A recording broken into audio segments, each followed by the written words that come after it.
नमस्कार। हम सब अपनी रोज की जिंदगी जीते हैं, लेकिन क्या कभी सोचा है कि इसमें छुपी हुई प्राचीन बातों का कितना गहरा असर हो सकता है? चलिए आज इसी पर बात करते हैं। तो चलिए सीधे इस सवाल पर आते हैं। क्या घर के मंदिर में रखा हुआ बस एक लोटा पानी सच में किसी की किस्मत बदलने की ताकत रखता है? ये एक ऐसा विश्वास है जो हमारे बुजुर्ग सदियों से मानते आए हैं। तो सबसे पहले एक आम सी परेशानी को समझते हैं। अक्सर देखा जाता है कि घरों में पूजा घर तो होता है, लेकिन फिर भी ना वो शांति, वो सुकून महसूस नहीं होता। आखिर ऐसा क्यों होता है? कई लोग ये सोचते हैं कि रोज पूजा पाठ भी कर रहे हैं, फिर भी घर में अजीब सी अशांति है, मन बेचैन रहता है। पता है, हो सकता है इसके पीछे कोई बहुत ही छोटी सी ऐसी बात हो जिस पर कभी ध्यान ही न गया हो। इसको ऐसे समझिए, जैसा कि कहा जाता है, मंदिर में की गई पूजा एक खेत में बीज बोने जैसी है। फल एकदम से नहीं मिलता है ना, फसल धीरे धीरे समय के साथ तैयार होती है। तो बस ये धैर्य और विश्वास का ही खेल है। तो फिर इसका समाधान क्या है? चलिए इसकी शुरुआत करते हैं पहले और सबसे जरूरी तत्व से, यानी कि पानी से। देखते हैं कि कैसे एक साधारण सा दिखने वाला पानी एक बहुत ही शक्तिशाली चीज बन सकता है। देखिए, घर के मंदिर में रखा पानी मामूली पानी नहीं रह जाता। जब पूजा होती है, मंत्रों का जाप होता है, दीपक जलता है, तो एक खास तरह की पॉजिटिव एनर्जी पैदा होती है और वो पानी इस सारी एनर्जी को अपने अंदर आहिस्ता आहिस्ता सोख लेता है। ये आग और पानी का, यानी अग्नि और जल का एक पवित्र बैलेंस बनाता है और साधारण सा पानी प्रसाद बन जाता है।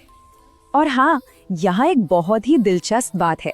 जिस बर्तन में पानी रखा जाता है ना, वो भी बहुत मायने रखता है।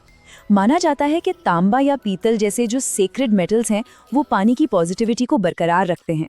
इसके मुकाबले स्टील को इस काम के लिए उतना अच्छा नहीं समझा जाता।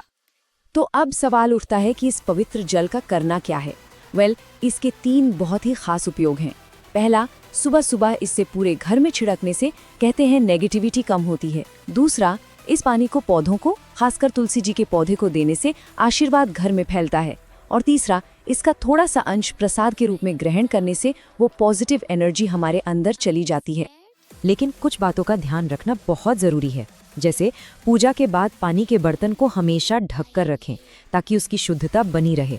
अगर पानी बच जाए तो उसे कभी नाली में नहीं फेंकना चाहिए, ये अनादर माना जाता है। और हाँ, उस बर्तन को भी समय समय पर साफ करना जरूरी है। ये छोटी छोटी बातें ही हैं जो इसका पूरा लाभ देती हैं। तो पानी के बाद अब आते हैं दूसरे सबसे जरूरी स्तंभ पर, प्रकाश, यानी कि दीपक। एक बहुत पुरानी और गहरी बात कही जाती है कि जिस घर में सुबह शाम दीपक जलाया जाता है, वहां दरिद्रता यानी कि गरीबी ज्यादा देर नहीं रुकती। इसका मतलब साफ है, दीपक की रोशनी सिर्फ बाहर का अंधेरा नहीं, अंदर का, मन का अंधेरा भी मिटाती है।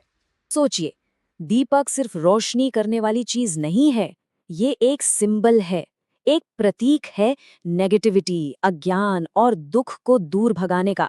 खासकर जब सूरज उगता है और जब ढलता है, उस वक्त जलाया गया दीपक घर में शुभ ऊर्जाओं को आमंत्रित करता है।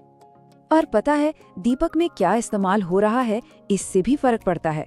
जैसे कि घी, इसे सबसे शुद्ध माना जाता है और इससे एक बहुत पॉजिटिव और सात्विक माहौल बनता है। वहीं सरसों का तेल शाम के दीपक के लिए अच्छा है। कहते हैं कि ये बुरी नजर या नेगेटिव असर से बचाता है। अब इसका पूरा फायदा उठाने के लिए कुछ बेस्ट प्रैक्टिसेस हैं। फॉर एग्जाम्पल, बेहतर होता है अगर दीपक मिट्टी, पीतल या तांबे का हो। बाती अगर खुद रुई से बनाई जाए तो सबसे अच्छा। और दीपक को एक साफ अलग जगह पर रखें। उसकी लौ अगर पूरब दिशा में हो तो कहते हैं कि उम्र बढ़ती है, और अगर उत्तर दिशा में तो धन और समृद्धि आती है। ये छोटी छोटी चीजें मिलकर इसके असर को कई गुना बढ़ा देती हैं। तो अब हमने जल और प्रकाश की बात कर ली।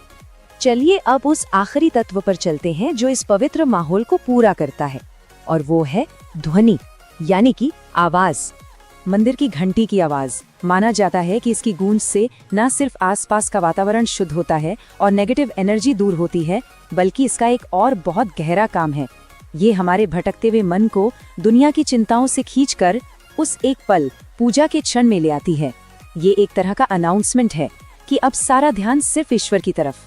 तो अब देखते हैं कि ये तीनों चीजें, पानी, रोशनी और आवाज, ये मिलकर घर में एक परमानेंट, एक स्थायी बदलाव कैसे लाते हैं।